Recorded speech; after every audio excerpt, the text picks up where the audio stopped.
Praise Lord. प्रभू येशू ख्रिस्ताच्या गोड मधुर सुंदर सामर्थ्यशाली नावामध्ये आज पुन्हा एकदा तुम्हा सगळ्यांना सलाम. पुन्हा एकदा मी आज परमेश्वराची काही वचनं घेऊन तुमच्या समोर आलोय. सर्वात प्रथम तर आज प्रभू येशू ख्रिस्ताच्या पुनरुत्थानाचा दिवस आणि या दिवसाच्या तुम्हाला सगळ्यांना खूप खूप शुभेच्छा. काय आहे प्रभू येशू ख्रिस्ताचं पुनरुत्थान नेमकं आपण पाहूया, ऐकण्याचा आणि शिकण्याचा आपण प्रयत्न करूया. लूकरूज शुभवर्तमान याचा 24वा अध्याय आणि पहिली 4-5 वचनं मी तुमच्यासाठी वाचतो. मग आठवड्याच्या पहिल्या दिवशी मोठ्या पहाटेस आपण तयार केलेली सुगंधी द्रव्य घेऊन त्या कबरेजवळ आल्या. तो कबरेवरून धोंड लोटलेली आहे असे त्यांना आढळले. त्या आत गेल्यावर त्यांना प्रभू येशूचे शरीर सापडले नाही. मग असे झाले की त्याविषयी त्यांना भ्रांत पडली. तो पहा, लखलखीत वस्त्रे धारण केलेले 2 पुरुष त्यांच्याजवळ उभे राहिले.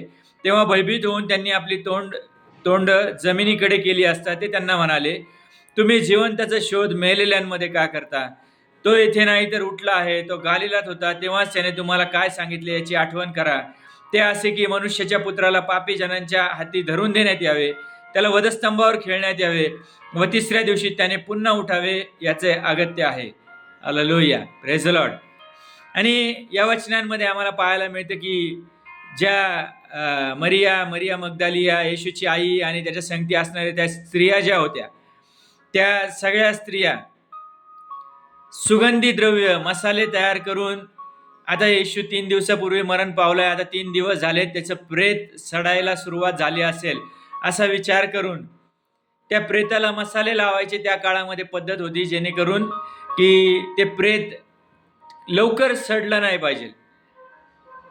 आणि म्हणून त्यांनी सुगंधी द्रव्य मसाले सगळे तयार करून त्या गेल्यात येशूच्या कबरेकडे अगदी भल्या पहाटेस असं सांगितलंय.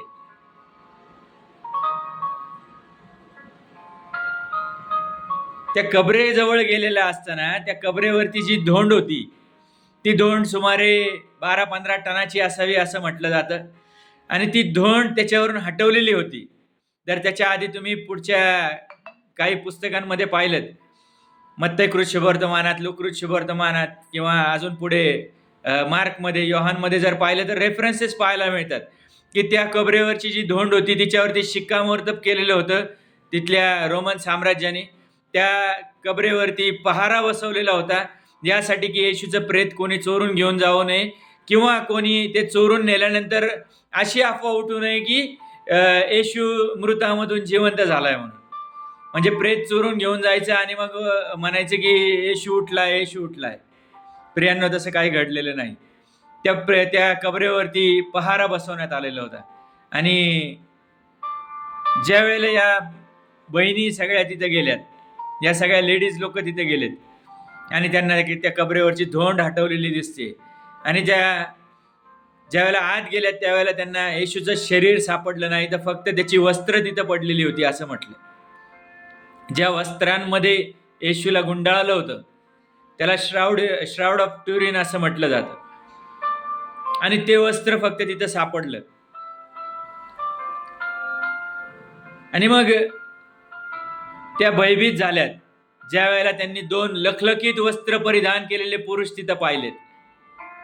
त्या कबरेच्या आतमध्ये त्यांना 2 पुरुष ज्यांच्या शरीरातून कदाचित प्रकाश निघत होता, जे दिव्य देवदूत असलेच पाहिजेत.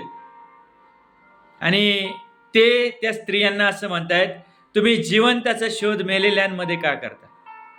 हालेलुया. आम्ही पण आज विचार करायची गरज आहे. आम्ही येशूचा शोध कुठे करत आहोत?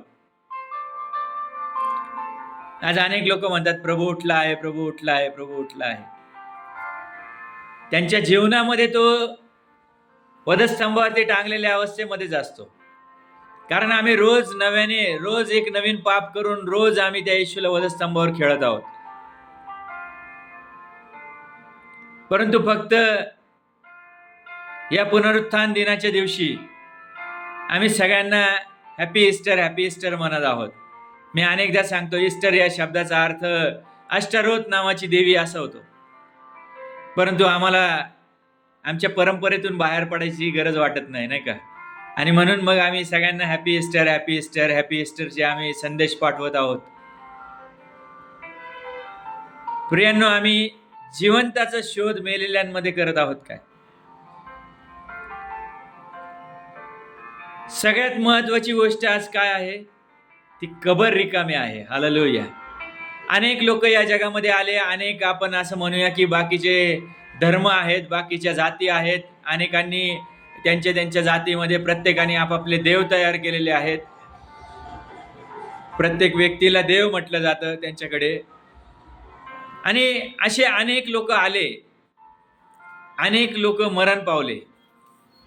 सगळ्यांच्या कबरा आहेत, सगळ्यांचे स्मारक उभे करण्यात आलेले आहेत. आमच्या येशूची देखील कबर आहे. हालेलुया. परंतु ती कबर सुमारे 2000 वर्षापासून रिकामी अवस्थेमध्ये आहे. हालेलुया. तिथं कुठलंही स्मारक बांधलं गेलेलं नाही, कारण तो येशू मरणावर विजयी होऊन जिवंत झालेला आहे. हालेलुया. तिसऱ्या दिवशी तो पुन्हा उठलाय.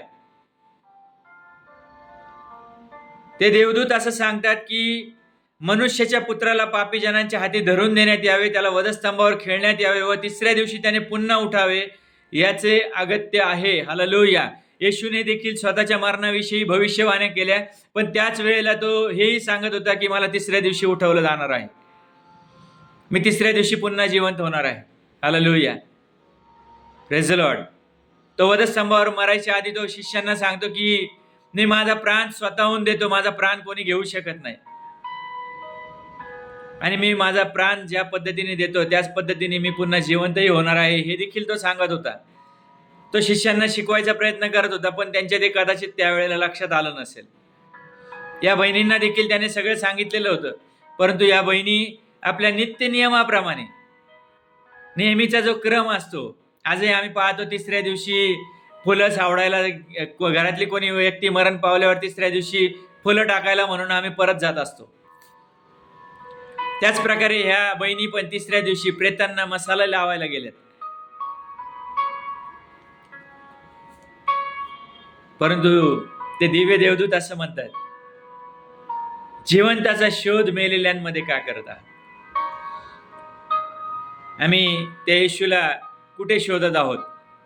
आज विचार करायची गरज आहे. ती कबर रिकामी आहे. मृत्यूला जिंकून तो प्रभू येशू ख्रिस्त पृथ्वीवर 40 दिवस होता. अनेकांना त्याने दर्शन दिलं. अनेक लोकांना, अनेक शिष्यांना, 500 पेक्षा जास्त लोकांना तो दिसला. त्याचे एव्हिडन्स खूप आहेत, त्याचे खूप सारे पुरावे आहेत. आजही जगामध्ये त्याचे पुरावे आहेत. येशू जिवंत झाला याचे खूप पुरावे आहेत. हालेलुया. येशू या पृथ्वीवर आला आणि कॅलेंडर बदलले. Praise the Lord. Before Christ, after Christ. तिथून कॅलेंडरच बदलून गेले. कालगणना जी मोजली जाती ती येशूच्या जन्मापासून बदलण्यात आली. हालेलुया. तो पृथ्वीवर होता, त्याचे खूप पुरावे आहेत. तो मरण पावला याचेही पुरावे आहेत, आणि तो मरणावर जिवंत झाला याचेही पुरावे आहेत. Praise the Lord. आणि मग बायबल आम्हाला असं सांगते की आता तो स्वर्गामध्ये आहे आणि खूप लवकर तो परत एकदा येत आहे. त्याने शेवटच्या काळाविषयी सांगितलेल्या भविष्यवाण्या देखील आता पूर्ण होताना आम्ही पाहत आहोत. ख्रिस्ती विश्वासाचा मूळ गाभा आहे पुनरुत्थान. जर पुनरुत्थान झालं नसतं तर बाकीच्याच लोकांसारखं आम्ही देखील असंच बसलो असतो. परंतु आम्हाला आता एक नवीन आशा आहे. येशूचं पुनरुत्थान झालंय आणि तो असं म्हटलं की जे मेलेले आहेत, बघा पहिले थेसलोनिकरास पत्र याचा 4था अध्याय आणि 13 ते 17 वचनांमध्ये त्या गोष्टी सांगितलेल्या आहेत. पहिले थेसलोनिकरास पत्र याचा 4था अध्याय आणि 13व्या वचनापासून पुढे. बंधुजन हो, झोपी गेलेल्या लोकांविषयी तुम्ही आजान नसावे अशी आमची इच्छा आहे, यासाठी की ज्यांना आशाच नाही अशा बाकीच्या लोकांसारखा तुम्ही खेद करू नये. कारण येशू मरण पावला व पुन्हा उठला, असा जर आपला विश्वास आहे तर त्याप्रमाणे येशूच्या द्वारे जे झोपी गेले आहेत त्यांना देव त्याच्याबरोबर आणेल. हालेलुया. प्रभूच्या वचनावरून आम्ही हे तुम्हाला सांगतो की प्रभूचे येणे होईपर्यंत जे आपण जिवंत असे उरू ते आपण झोपी गेलेल्यांच्या आघाडीस जाणारच नाही. कारण आज्ञाध्वनी, आद्य देवदूताची वाणी व देवाच्या तुतारीचा नाद होत असता प्रभू स्वतः स्वर्गातून उतरेल आणि ख्रिस्तामध्ये जे मेलेले आहेत ते पहिल्याने उठतील. नंतर जिवंत उरलेले आपण त्याच्याबरोबर प्रभूला सामोरे होण्यासाठी मेघारूढ असे अंतराळात घेतले जाऊ. आणि तसेच सदा सर्वदा त्याच्या जवळ राहू. हालेलुया. एक अद्भुत आशा आता त्याने तुम्हाला आणि मला दिलेली आहे. काय आशा आहे? की प्रभू येशू ख्रिस्त वैभवाने पुन्हा एकदा येणार आहे आणि आम्ही त्याच्या संगती स्वर्गीय राज्यामध्ये जाणार आहोत. हालेलुया. एक सुंदर आशा त्याने आम्हाला दिली. तो म्हणतो की ज्यांना आशा नाहीये, अशा लोकांसारखे तुम्ही आजान असू नये. तर तुम्हाला एक आशा आहे की आम्ही आता प्रभू येशू ख्रिस्ता संगती रॅप्चरमध्ये आम्ही उचलले जाणार आहोत. त्या अगोदर जे झोपी गेलेले आहेत, जे आदिमरण पावलेले आहेत, ते उठवले जाणार आहेत. हालेलुया. जे आमचे प्रियजन प्रभू येशू ख्रिस्तामध्ये जे मरण पावलेले आहेत, ते उठवले जाणार आहेत. आणि त्यानंतर जे जिवंत आहेत, जे जिवंत उरलेले आहेत पृथ्वीवर, ते देखील उचलले जाणार आहेत. हालेलुया. कसा येणार आहे येशू?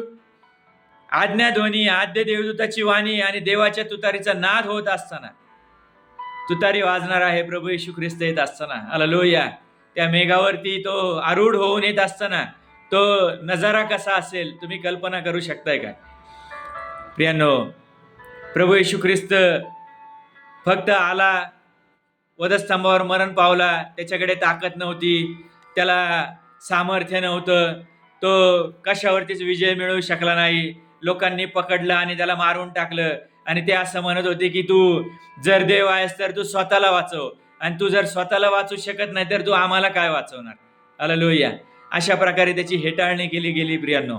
परंतु तो येशू वधस्तंभावरती मरण पावला आणि मेलेल्यातून तिसऱ्या दिवशी जिवंत झालाय.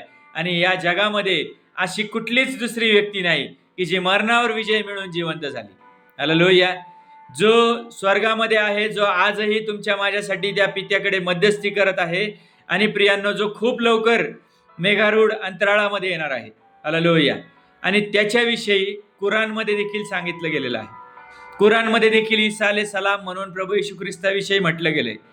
कुराणमध्ये देखील येशू कसा जन्म घेणार होता, कसा मरणार होता आणि तो पुन्हा एकदा येत आहे, हे देखील कुराणमध्ये सांगण्यात आलेलं आहे. प्रियांनो, आम्हाला आज विचार करायचा आहे, आम्ही कोणत्या येशूकडे पाहत आहोत? आम्ही येशूवर काय म्हणून विश्वास ठेवलाय? आम्ही का म्हणून चर्चला जात आहोत? आम्ही का म्हणून येशूची भक्ती करत आहोत? आम्हाला कोणती आशा आहे? आम्हाला आज ह्या गोष्टी समजल्या पाहिजेत. आम्ही एका आशेवर जगत आहोत आणि ती आशा म्हणजे प्रभू येशू ख्रिस्त पुन्हा एकदा वैभवाने येतोय, मला घेऊन जाण्यासाठी येतोय, कारण मी त्याच्यावर विश्वास ठेवलाय. हालेलुया. तो माझ्या पापांची क्षमा करतो, तो माझे अपराध काढून टाकतो. त्याने जे वधस्तंभावर रक्त वाहिलं, त्या रक्ताच्या द्वारे तो माझ्या अपराधांची क्षमा करतो आणि त्याच्याच द्वारे आम्ही सार्वकालिक जीवनामध्ये जाणार आहोत. हालेलुया. त्या येशूच्या नावामध्ये आमच्यासाठी सार्वकालिक जीवन आहे. त्या येशूवरच्या विश्वासाच्या द्वारे रोमकारास पत्र 10 अध्याय 9-10 वचनामध्ये तो असं म्हणतो की जर तुम्ही मुखाने कबूल करताल आणि अंतःकरणाने विश्वास ठेवताल तर तुमचं तारण होईल. काय आज आम्ही त्याच्यावर विश्वास ठेवलाय का? आम्ही त्या जिवंत देवाकडे आम्ही पाहत आहोत का? का आम्ही जिवंताचा शोध मेलेल्या गोष्टींमध्ये करत आहोत? मेलेल्या व्यक्तींमध्ये, मेलेल्या अशा सगळ्या मृतवत असणाऱ्या सगळ्या गोष्टींमध्ये, जे निर्जीव आहे अशा गोष्टींमध्ये. मी म्हणतो येशूच्या फोटोकडे पाहून तुम्ही प्रार्थना करणं बंद करा. तो फोटो आहे, तो निर्जीव आहे. तो कदाचित एखाद्या कलाकाराचा फोटो असेल ज्यांनी येशू म्हणून एक कलाकृती प्रस्तुत केली असेल. एखाद्या पिक्चरमध्ये त्याने काम केलं असेल आणि तोच फोटो येशूचा फोटो म्हणून आज तुमच्या घरात कदाचित चिटकवलेला असेल. तुम्ही जिवंताचा शोध मेलेल्यांमध्ये करताय का? तुम्ही तुमच्या फोटोकडे पाहून, त्या फोटोकडे पाहून, काही जण आपल्या आई वडिलांना दैवत मानतात, काही जण कशाला मानतात तर काही जण कशाला मानतात. तुम्ही त्या जिवंत असणाऱ्या देवाचा शोध कशामध्ये करत आहात? आज तुमच्या जीवनात तुम्हीच स्वतःला विचारा. जो येशू तुमच्या माझ्या पापांसाठी मरण पावला, ज्याने एकदाच बलिदान केले, त्याने वाहिलेल्या रक्ताच्या द्वारे आता आमच्या पापांची क्षमा झाली, असं पहिले योहानाचं पत्र 1 अध्याय 7 वचन सांगतं. आता बलिदान नाही, आता कुठल्याही प्रकारे आम्हाला कुठलंही कर्मकांड करायचं नाही. आता फक्त विश्वासाच्या द्वारे आमचं तारण होणार आहे. हालेलुया. आणि त्या जिवंत देवाकडे आम्ही बघायला तयार आहोत काय? तो जिवंत देव आम्हाला सार्वकालिक जीवनात घेऊन जायला तयार आहे. तो येशू इब्री 13:8 मध्ये असं म्हणतो, मी काल आज आणि युगानुयुग सारखाच आहे. जे 2000 वर्षापूर्वी त्याने चिन्ह चमत्कार केलेत तेच चिन्ह चमत्कार तो आजही करतोय. काय आम्ही तयार आहोत काय? त्या चमत्कारांना आमच्या जीवनात ऍक्सेप्ट करायला आम्ही तयार आहोत का? काय आम्ही विश्वास ठेवायला तयार आहोत का? आज तुम्ही त्रासात आहात, रोगात आहात, आजारात आहात, तुम्ही सगळ्या प्रकारच्या अडीअडचणींमध्ये, बंधनांमध्ये अडकलेले आहात, तुमच्या जीवनात दुःख आहेत, समस्या आहेत. प्रियांनो, आजच्या सगळ्यातून येशू सोडवायला तयार आहे. त्याने अनेकांच्या जीवनातून त्याने भूतं काढली, अनेकांना त्याने आरोग्य दिलं, अनेकांना त्याने मृतामधून उठवलंय. तो फक्त स्वतः जिवंत झाला, स्वतःपुरताच मर्यादित होता असं नाही, तर त्याने अनेकांना जीवन दान दिले. आंधळ्या बारतीमाईला डोळे दिलेत. हालेलुया. मेलेल्या लाजारला त्याने जिवंत केले. याईराची कन्या जी मरण पावली होती तिला त्याने जिवंत केले. प्रियांनो, किती उदाहरणं सांगू. तो प्रभू येशू ख्रिस्त काल आज आणि युगानुयुग सारखाच आहे. आणि मग तो जो जिवंत आहे, काय आम्ही त्याच्याकडे पाहत आहोत का? का आम्ही जिवंताचा शोध मेलेल्यांमध्ये करत आहोत? जे मृतवत आहे, ज्या गोष्टी आम्हाला कसलाच लाभ देणार नाहीत, अशा गोष्टींमध्ये आम्ही देवाचा शोध करायचा प्रयत्न करत आहोत काय? आज आम्हाला विचार करायची गरज आहे. आज हाच छोटासा संदेश तुमच्यासाठी. प्रभू येशू ख्रिस्त उठला आहे. तो सुमारे 2000 वर्षापूर्वीच उठला आहे. परंतु तो उठला आहे याची सुवार्ता आम्ही लोकांना सांगतोय का? तो माझ्या जीवनामध्ये उठलेल्या अवस्थेत आहे का? की आजही मी त्याला वधस्तंभावरती नव्याने खेळत आहे? हा विचार करण्याची गरज आहे. या आपण आपल्या जीवनात स्वतःला तपासूया. स्वतःचं आत्मपरीक्षण करणारे लोक आपण बनूया. आम्ही सगळेच जण चुकणारे आहोत, सगळेच जण पापी आहोत, कोणीच नीतिमान नाही असं बायबल सांगतं. आणि म्हणून आम्हाला प्रत्येकाला पश्चातापाची गरज आहे. आम्हाला प्रत्येकाला गरज आहे त्या देवाच्या चरणामध्ये लीन आणि नम्र होण्याची. आम्हाला गरज आहे त्या परमेश्वरावर विश्वास ठेवण्याची आणि त्याने सांगितलेल्या आज्ञांप्रमाणे जगण्याची. थांबूया आपण आज इथे, प्रार्थना करूया आपण छोटीशी. धन्यवाद देतो जिवंत देवा, राजांच्या राजा, प्रभूंच्या प्रभू. आज आम्ही पुन्हा एकदा त्या प्रभू येशू ख्रिस्ताच्या पवित्र नावामध्ये, तुझ्या पवित्र चरणामध्ये येतो. आणि माझ्या देवा, आज आम्ही पुन्हा एकदा तो प्रभू येशू ख्रिस्ताच्या पुनरुत्थानाचा दिवस आम्ही सेलिब्रेट करत असताना माझ्या देवा, आम्ही तुला धन्यवाद म्हणतो, आम्ही तुला गौरव देतो जिवंत देवा. कारण तू या जगामध्ये आदाम आणि हवेला परमेश्वरा निर्माण केलं, त्यांनी पाप केलं आणि त्याच वेळेला परमेश्वरा तू येशूच्या येण्याचा प्लॅन केलास. या संपूर्ण मानव जातीच्या तारणाची योजना तू त्याच वेळेला बनवलीस. आणि परमेश्वरा, तू सुमारे 2025 वर्षापूर्वी त्या प्रभू येशू ख्रिस्ताला या जगात पाठवलंस. तुझं वचन सांगतं काळाची पूर्णता झाली परमेश्वर. होय माझ्या देवा, तू त्या 2025 वर्षापूर्वी येशूला पाठवलंस आणि तुझा प्लॅन तू अस्तित्वामध्ये आणलास माझ्या देवा. त्या येशूने वधस्तंभावरती आमच्यासाठी रक्त वाहिलं, आमच्यासाठी त्याने स्वतःचं बलिदान केलं परमेश्वरा. आमचे पाप त्याने स्वतःवर वाहिले, आमचे शाप त्याने स्वतःवर घेतले. हो परमेश्वरा, त्याने रक्त वाहिलं आणि आम्हाला आरोग्य मिळालं असं तुझं वचन सांगतं. परमेश्वरा, आमच्यासाठी तू त्याला वधस्तंभावर बलिदान केलं, परंतु त्याच वेळेला मरणावरती विजयी होऊन तिसऱ्या दिवशी तो प्रभू येशू ख्रिस्त पुन्हा उठला. आणि परमेश्वरा, त्याने आमच्या प्रत्येकाला एक नवीन आशा दिलेली आहे की आम्ही देखील मरणातून पुन्हा उठवले जाणार आहोत. आम्ही तुला धन्यवाद म्हणतो परमेश्वरा त्या आशेबद्दल.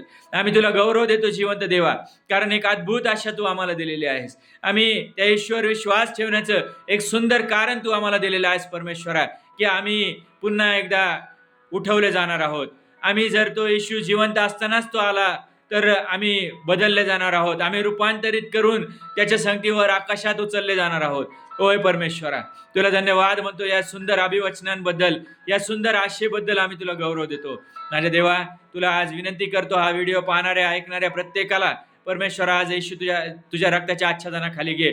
प्रत्येक जण ज्या समस्येत असतील, अडीअडचणीमध्ये असतील, त्रासात असतील, दुःखात असतील, संकटांमध्ये असतील, आजार विकारांमध्ये असतील, आज येशूच्या रक्ताच्या द्वारे परमेश्वरा तू प्रत्येकाला क्षमा कर, प्रत्येकाला आरोग्य दे, प्रत्येकाच्या जीवनातली बंधनं तोड माझ्या देवा. आणि परमेश्वरा, तू अद्भुतरित्या प्रत्येकाचं जीवन बदलून काढ. तीच तुला आज नम्रतेची विनंती आणि प्रार्थना करतो.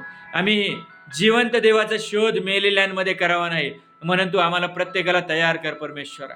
आम्ही निर्जीव गोष्टींमध्ये तुला शोधण्याऐवजी परमेश्वरा तू जो जिवंत आहेस त्याच्याकडे आम्ही पाहायला शिकावं, अशी दयाकृपा तू आम्हाला प्रत्येकाला कर.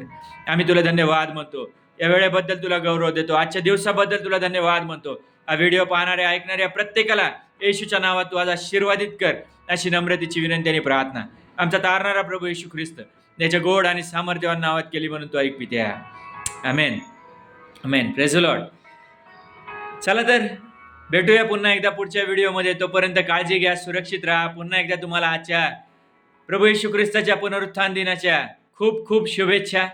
आणि त्या देवाकडे पाहायला शिका, वचन वाचायला शिका. आम्ही शेवटच्या काळात आहोत, खूप लवकर प्रभू येशू ख्रिस्त येत आहे. आणि तोपर्यंत स्वतःची काळजी घ्या आणि त्याच्यासाठी तयारी करा त्या शहाण्या कुमारिकांप्रमाणे. Praise the Lord. Thank you Jesus. God bless you all. Thank you.